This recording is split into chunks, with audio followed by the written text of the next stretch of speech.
over the years when you were serving as like the general manager, so the mid 90s all the way into the 2000s, did you or do you know whether anyone maintained a list of all the masseuses, like a running list? So there's two things, well, three ways. So I know that the house itself, John Alessi had a Rolodex that he kept the names and numbers of all the people that came to the house so that he could call. So because I only was with Epstein even at best half the time. So when I was there, he had like his chief of staff who could find whatever he needed, and when I wasn't there, he had to rely on somebody else, right? So be that John Alessi or whoever else. So everybody, whoever was traveling with him or however wherever he was, he needed somebody else to access information. So he had an assistant, chief, who was his secretary, who would be the one that would update his computer. You know, like everybody has an address book. But was what you're describing, which it makes sense. Was that a list of masseuses or a list of people that might need to be contacted, which would necessarily include a lot of masseuses? That's the latter.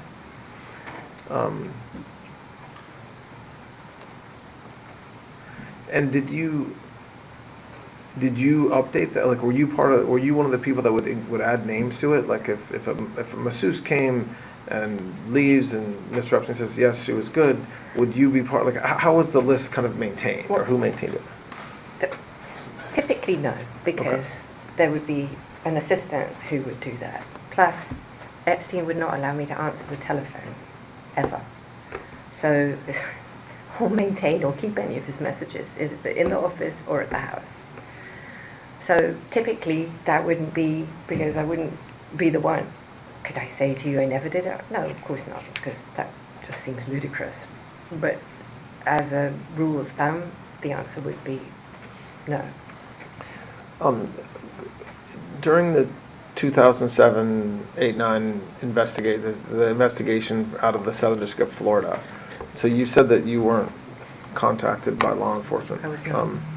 After Mr. Epstein was charged, did you have conversations with him about the investigation? He never talked to me about it. Did you, I mean, I can't, let's put it this way.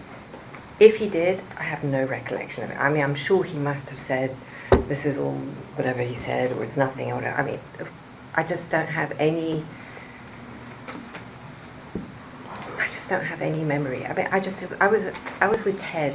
I was like gone. I mean, plus, I just didn't want to know either, I suppose. So you don't know firsthand why the U.S. Attorney in Florida made the deal that he did? Meaning you weren't part of that discussion along the way. Like, Mr. Epstein didn't say, I'm getting a good deal, or, you know, something's happening with the case that's very good. You to the extent you know anything about it, it's just from what you've heard or read from others, not from Mr. Epstein. Is that right? He never talked about the non-prosecution directly with me, no. But he did. But it's still enforceable as to her. I mean, he never said, hey, are you happy with this deal? Like that. But I understood. I mean, he never enjoined me to the MPA, but I understand that he included me specifically, and I'll tell you why. Well, it's okay. You don't need to get into that. No, yeah, I don't want to talk about the legal, the what's on appeal. I'm just the reason for my question, and just to be, I'm not trying to hide something. But there's a very strong belief that he got a very good deal, and that he should have been sentenced to more time, or got a different sentence from the feds in a non-prosecution agreement. And I'm not asking you to opine on that, but I'm wondering whether he ever talked to you about that. But it sounds like he didn't. That he got a good deal? No. I think actually, well, his comments that I've read was that he didn't get a good deal, and I think that when he fought it so hard, it's because he didn't think he did. When he was serving his sentence, Were you around during that time, like when he was allowed to leave during the day or travel during the day? I never called him. I never saw him, and I never went to the jail.